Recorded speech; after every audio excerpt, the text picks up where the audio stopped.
Welcome to Metamorphose, the podcast that awakens awareness.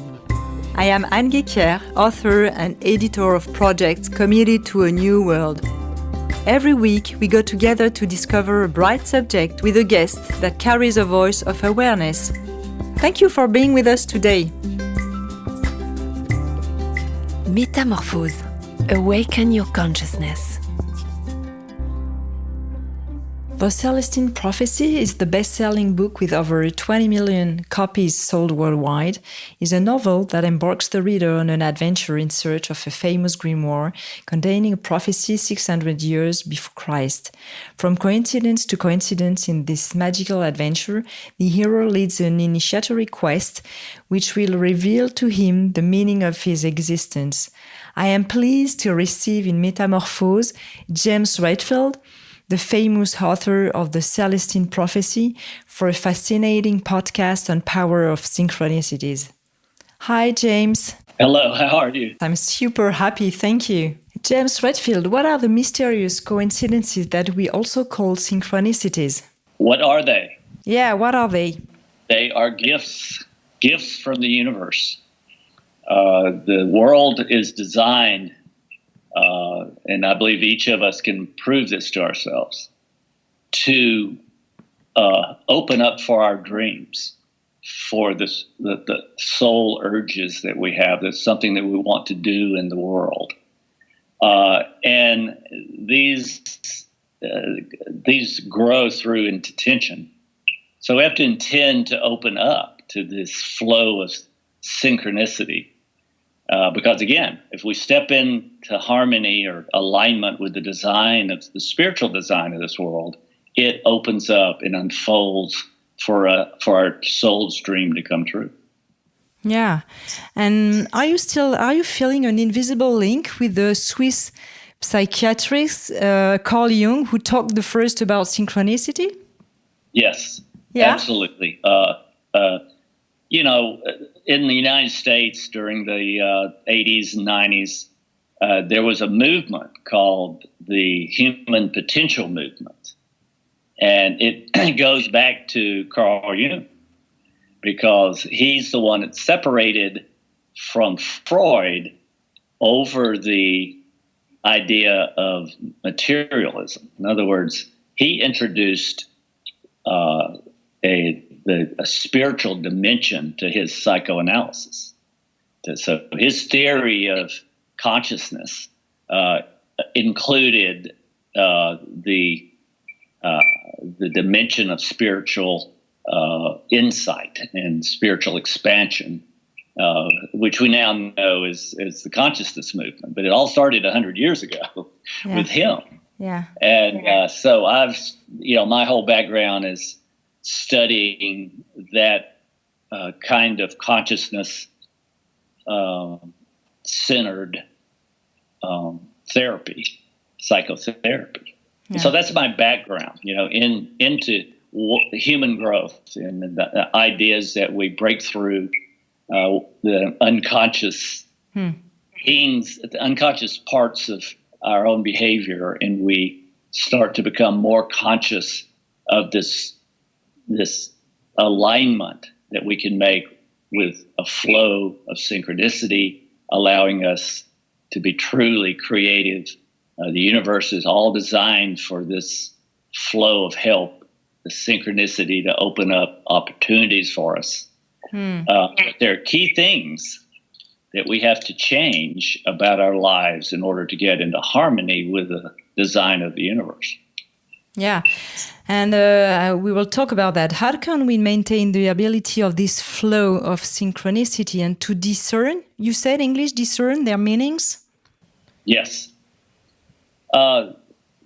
Synchronicity first has to be observed. Yeah. We all have these synchronicities happen all the time, but if we don't recognize them, we miss them. They come back around to us. The whole design is to, our growth is always presented for us to step into. But we have to actually notice. So the first important thing about having more synchronicity in our lives is to notice when something is a synchronicity. And that's just a matter of mindfulness. That's why meditation is so important. We have to open up our intuitive intelligence so we get hunches and we get these visions of ourselves doing something. And when we pursue that, even if we're not sure why, a synchronicity will happen that gives us a new opportunity in life, so we can further our goals in a way that's much more easier than to try to do it all with the ego. Are there like irrelevant coincidences? We could see meanings everywhere. So as you said, it's important to understand if it's a strong message or not. Yes. It's a matter of, in the meditative process, opening up what is our soul's dream. So we have to feel, what we have to open up to this, to why we came, what we want to teach the world. Each of us has something to offer the world in terms of a message, and that is paramount to then recognizing what the synchronicities mean, because they're always leading us down that road of destiny in order to offer our truth. So opening up our intuitive intelligence, allowing ourselves to be guided, is really the first step, and that comes through a meditative practice, which I advocate and offer what I think is the fastest meditative process to open up to our intuitive intelligence, because I think we've discovered that, and it's a heart based, which heals our emotions. Yeah. Do you see new practices of meditation, such as a meditation in movement, or just walking somewhere in the forest, in the nature? Just because when we say meditation, we are talking most of the time of mindfulness. Yes, that's right. Yeah. Well, I think that's important, to sit and practice mindfulness, which means practicing a quiet mind. And what happens when we do this regularly is that the quiet mind grows, and the ego softens, and if at the same time we practice the opening of the heart, the quiet heart, the heart that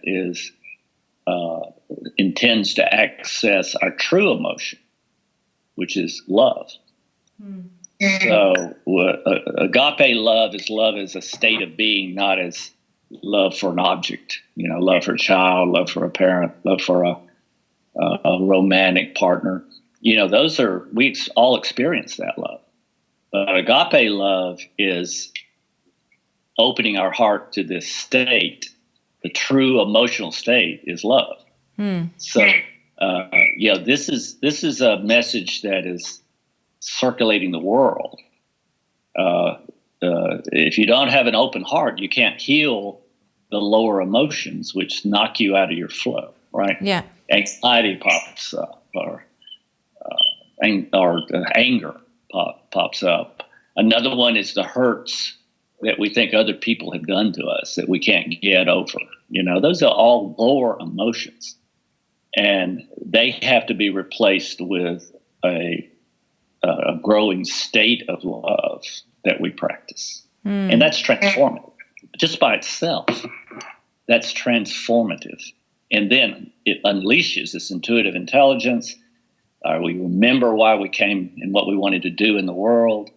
And these magical synchronicities bring it all into being through a flow of destiny. That's the ideal.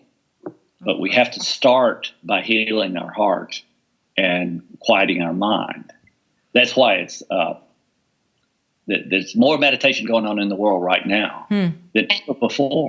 It's never been easier, because we're all connected. Yeah. So more meditation is happening, the more we feel that meditation and that consciousness. So it's a great time in the world. I couldn't be more excited about how easy it is to step into this flow compared to 20 years ago. That is what you call an inspired heart connection. What you're talking about, yeah. That's right. That's right. Sometimes our energy is lowered by toxic relationships, or, for example, the crowd in big cities or whatever. So how can we keep a higher level of energy and maybe protect ourselves? Yes. Well, the meditation practice is instrumental. It's very important. But also, we have, as consciousness as it goes up, we have more intention power. Okay?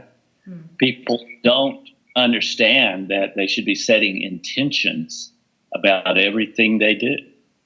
And so we'll talk a lot about that, because intention power, you could call it prayer power, but it's really an affirmative asking, an affirmative sort of confirming of the future you're looking for in the next 10 minutes, or the flight on the airplane, or the goals that you're presenting in a business, or any of those things.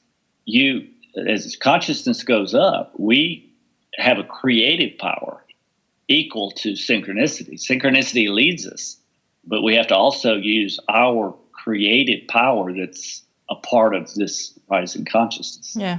Is there a global collective consciousness, and how do we interact with it? There is. We're clairvoyant to each other. There's a book in the United States called One Mind by Dr. Larry Dossey. And it's maybe one of the 10 most profound books of the whole consciousness movement. I would recommend it. I'm sure it can be found in English all over the world. Yeah. Maybe and I don't know how many countries it's been translated into. But yes, we are clairvoyant to each other. It's what makes cultures work. We collect a common mind, and every country has its common mind and general assumptions. And what happens is that the expansion, though, is moving into an understanding of consciousness, the larger mind. Okay, not just our local mind, but the larger divine mind that gives us this intuitive guidance. That's the step that we're learning to make. Do you think it's a question of practicing? We are all clairvoyant, you said, but some people, we can see they seem to be more clairvoyant than others, and because it's also a kind of soul mission in that life, or not? Yes. Yeah.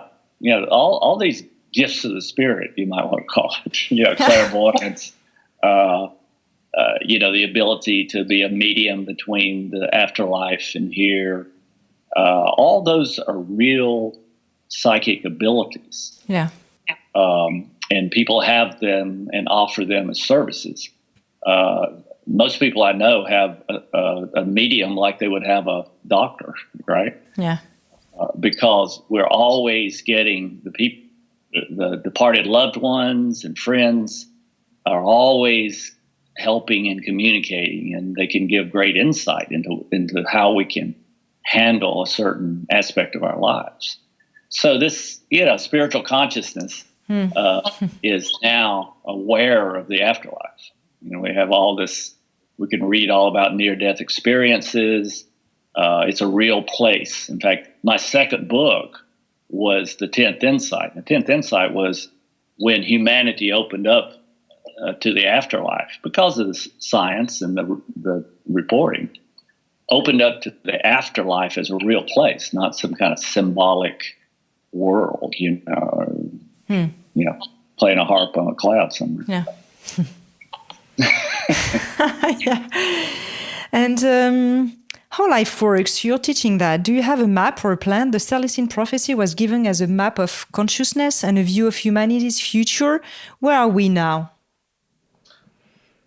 We are a place where we're realizing that the consciousness movement is large And we're becoming aware of how many people are engaged in the consciousness movement. And that's a very important stage, because then it's a matter of gathering together in small groups and large groups and building the energy. It's all about energy. And, the karmic design of the world is around giving.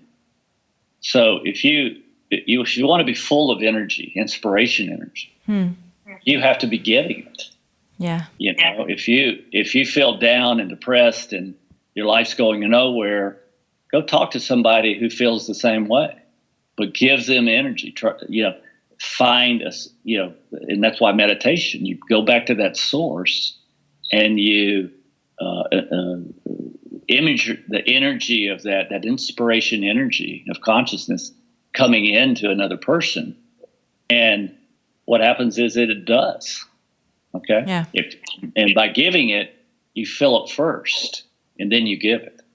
That's why conversations can be so inspiring that we have with people, especially when they're brought to us through synchronicity. Yeah.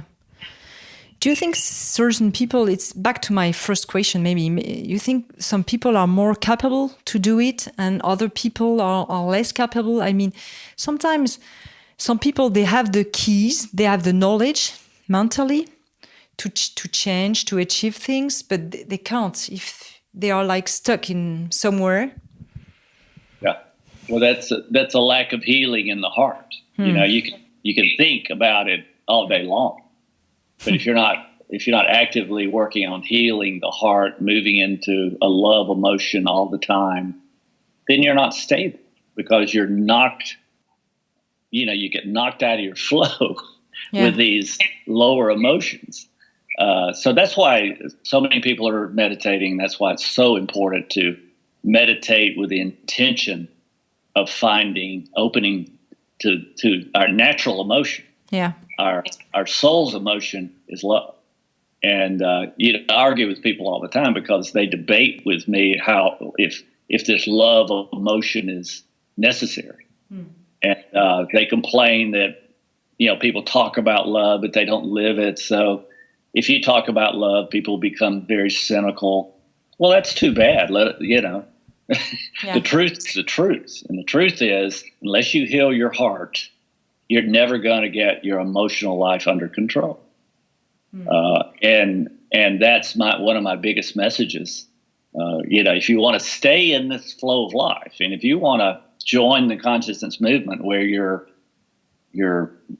innate guided creativity is blossoming, and you stay inspired most of the time, you've got to do the work about healing the heart chakra. And it's once you start to do that, then it's we're designed. Our souls are our minds are designed. Our heart is designed to pop open.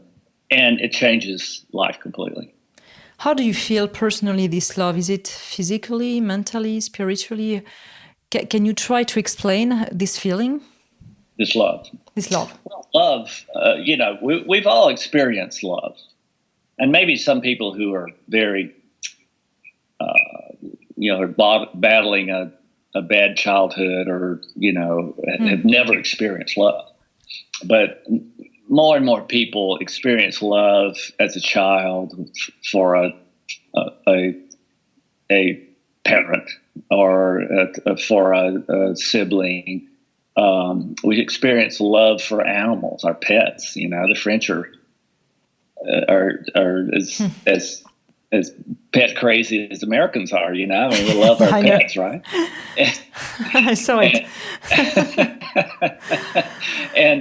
And it's genuine love. You love. Most of us love an object. This first teenage crush we have on someone. That's call it puppy love, but it's love. It's the heart opening, brought about by another person or another object.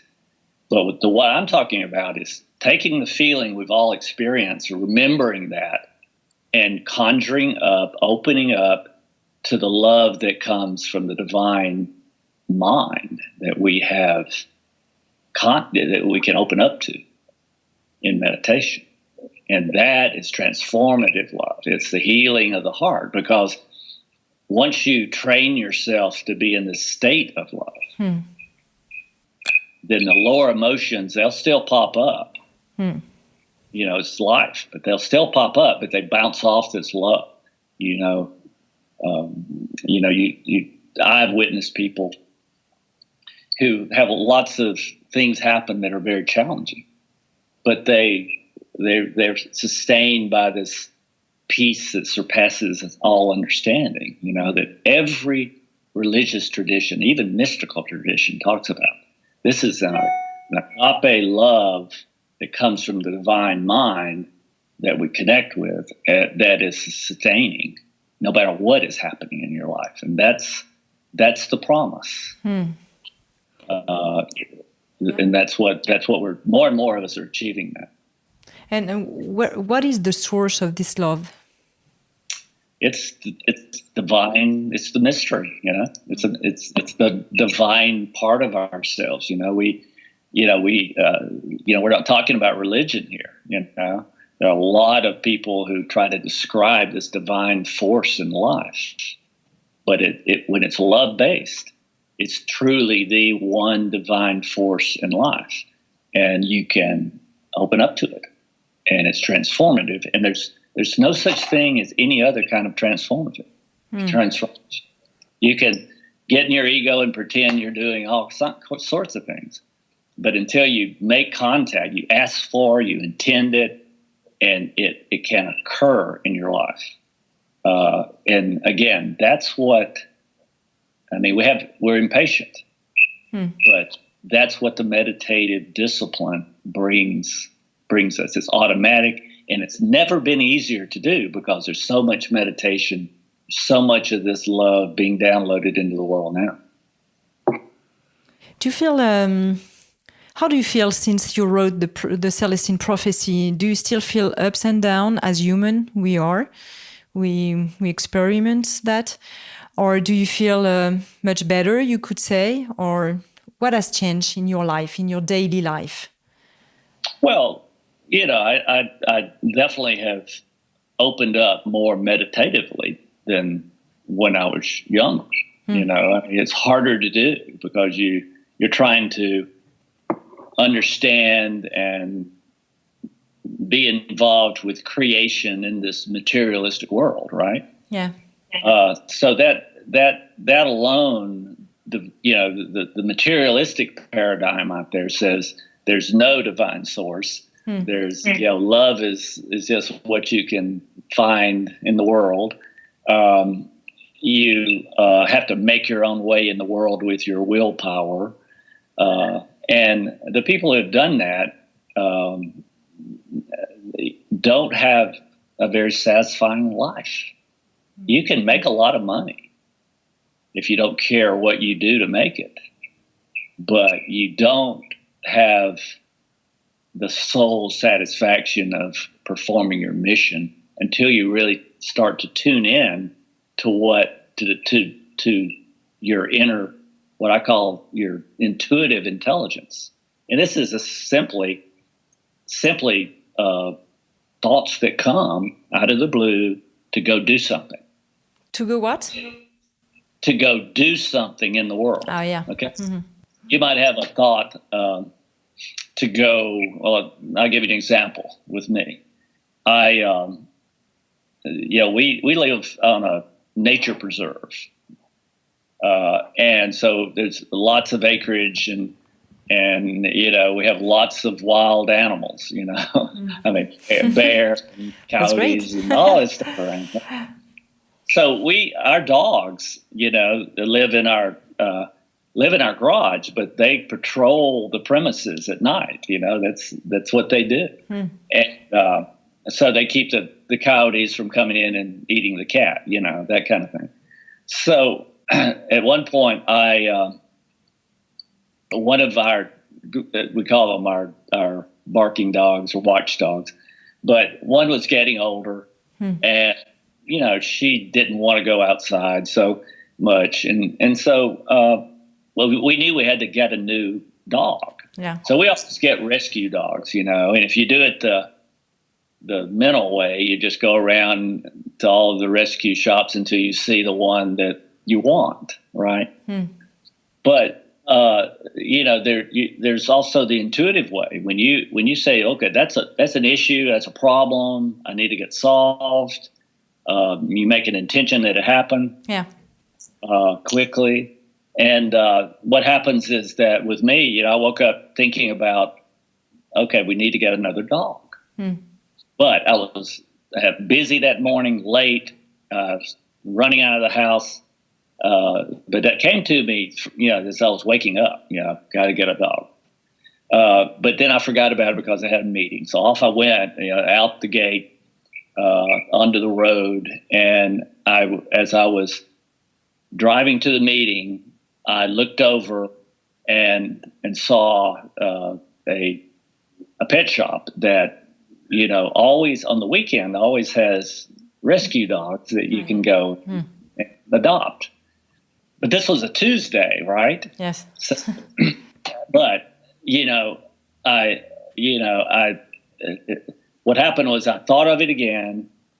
There was just, my thoughts went to, okay, got to get a dog. And then my eyes went to that pet shop because I was passing it. Yeah. All that was this kind of synchronicity. And I went, I don't have time. But then I realized, the way you clarify your intuitions is that you just stay alert. And when you get a thought, you ask yourself, why did I think that now? Why did that thought come to me now? It came from intuitive intelligence. So I said, okay, I'll be late to my meeting. Swung over, parked, went into the pet shop, and of course there was our dog Ginger. Yeah. And looked at me like, here I am, So it's a lot easier if you're living the intuitive guidance kind of life. Yeah. And we know all the working parts of that. We know how to step into it.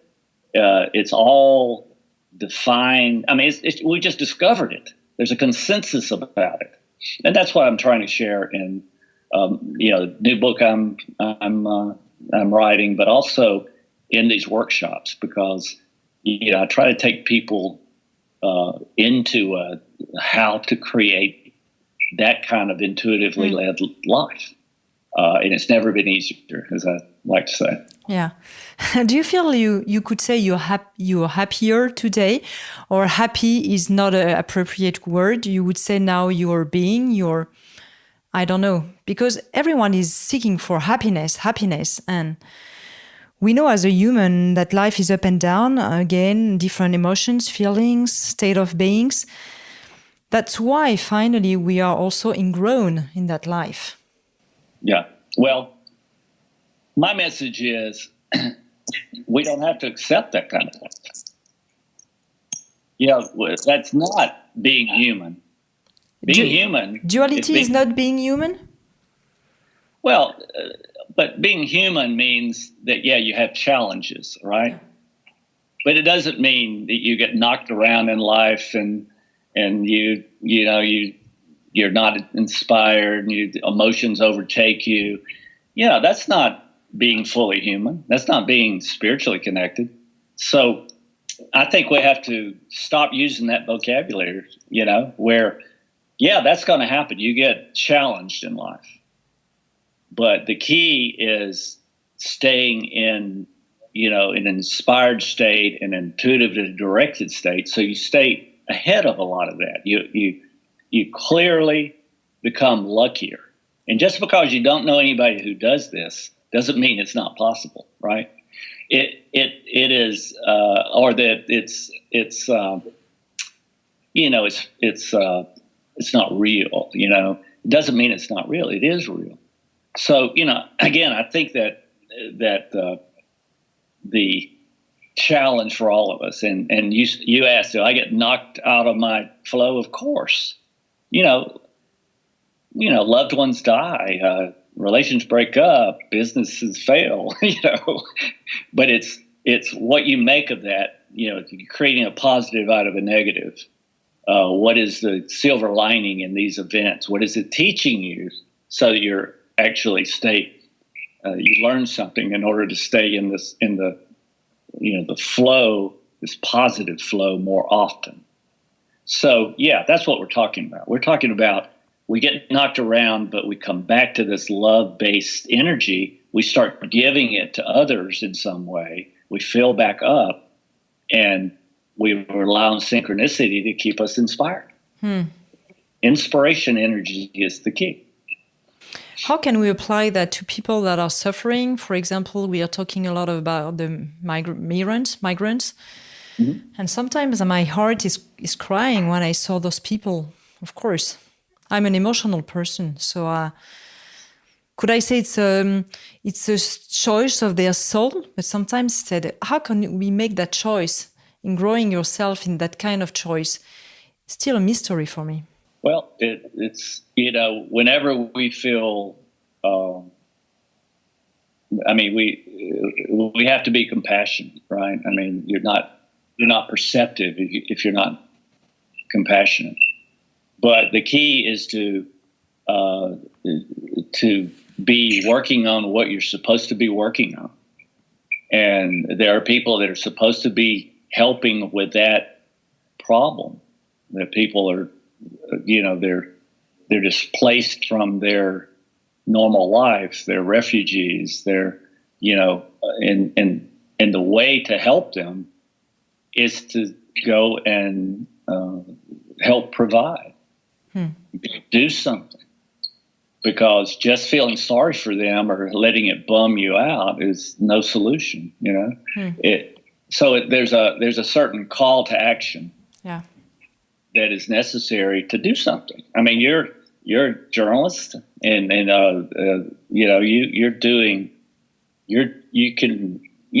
I'm sure you raised that issue. What are we doing enough, right?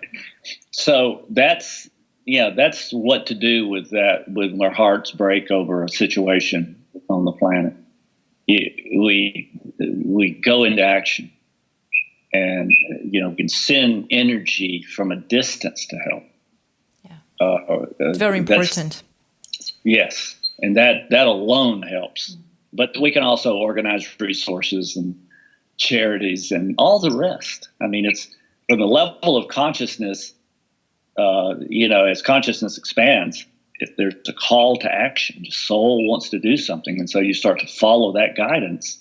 And then you become really engaged in helping in a certain way, and the other thing is realize, I believe, that the karmic design of the world is around helping.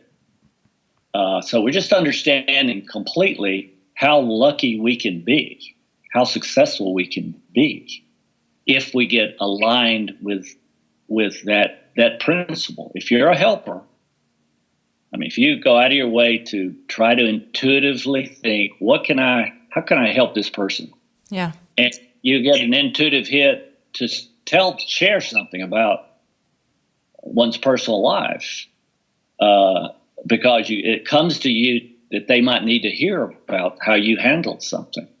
And often if you just blurt that out to a total stranger in a conversation, what will happen is that they'll say, I needed to hear that. That's a synchronicity for me. So giving, it's all designed so that we're supposed to be providing synchronicities for each other. If you think at least half time about how you can help other people when you're in a conversation, what happens is that you become luckier. Because what happens is that if you're a giver, conscious giver, then you draw more conscious givers into your life and you become helped more. You're given more synchronicity. You're helped with your projects out of the blue, So that's a design we have to step into and participate in, and that keeps us filled with energy because it's inspiring. Yeah. And you can become luckier. But if you're a taker, what happens when you're a taker? Okay, you take energy because you feel lack of energy. You guilt people to come help you, or you sell people something they don't need, or you participate in some kind of bad karma business. What happens is you draw more takers into your life. It's punishment. People have to take from you. If you're a taker, the people come and treat you almost in exactly the same way you treat other people as you take.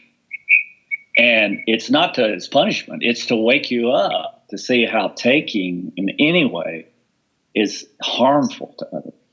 And it creates a harmful experience to others. So that's what I mean about getting into alignment with the karmic and the spiritual design of the world.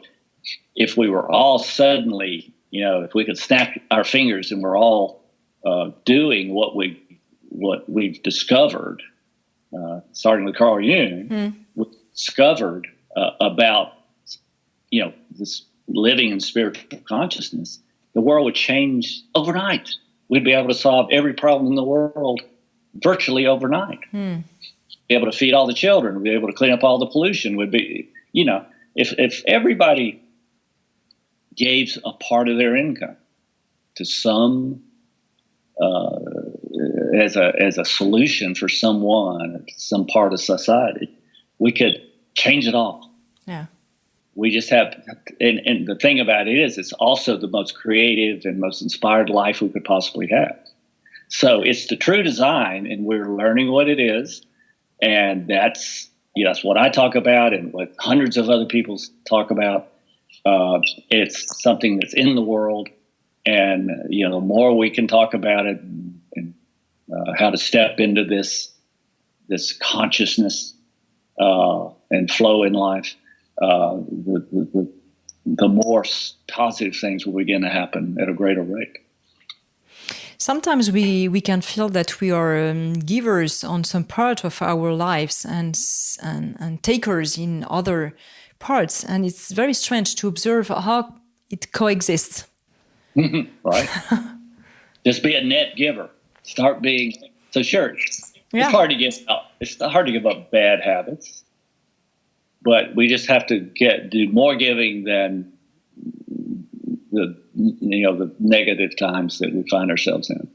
So practicing giving, giving energy to the world, to all the people pursuing consciousness, as in general, just sitting in your room, sitting in your living room, that counts. That counts. That's and it also fills you up as you give it. And that's the main thing. You can't outgive. If you're giving energy, you can't outgive that. You never run short, because especially if you're working on a hard opening, because then you're downloading plenty of love-based energy to give to everybody, and you can't be insulted. You never have to defend yourself ever again. Yeah. You find your creative life and your stream of income that comes back to you, and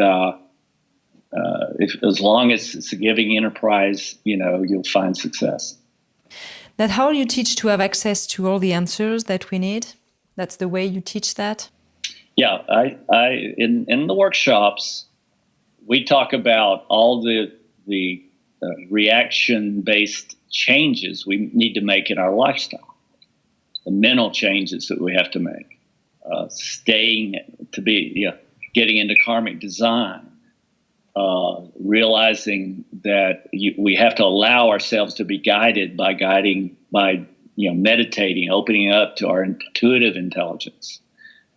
We have to be giving energy. We have to find our truth to tell in the world. All of us have a truth to tell, and you'll find, as long as you're just searching intuitively, what am I supposed to say to this person I'm talking to that could help them? Something will come to you. So then you're allowing yourself to be guided to be a helper in very, very precise ways. And usually what happens with people is they make a business out of their helping. And that's why it's just so important that free creation in a society has to be preserved. Because if you have to go ask a bureaucrat whether you can create something, it slows everything down. But so in some places it's hard to create a business, even if it's helping business, because everything's just too controlled. And if you're not a big corporation, you can't get that license. So we have to oppose government suppression of all this at all levels, because we have to stay free to be able to operate creatively in the world.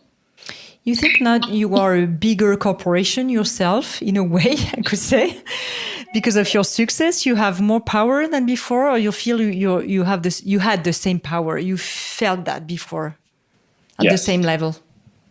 I'm thinking about that because you're talking about bigger corporations. Yeah. Well, I have corporations, but I'm really just trying to spread the word about how we step into this, how we step into this kind of life that is our birthright. So I think if I stay on that, aligned in that design, aligned it with all that I'm not going to go too far wrong. Yeah, this is my last question. Of course, we could talk with you for a lifetime. What is your greatest hope for humankind? How do you see the metamorphosis of the world today? The podcast name is Metamorphose in French.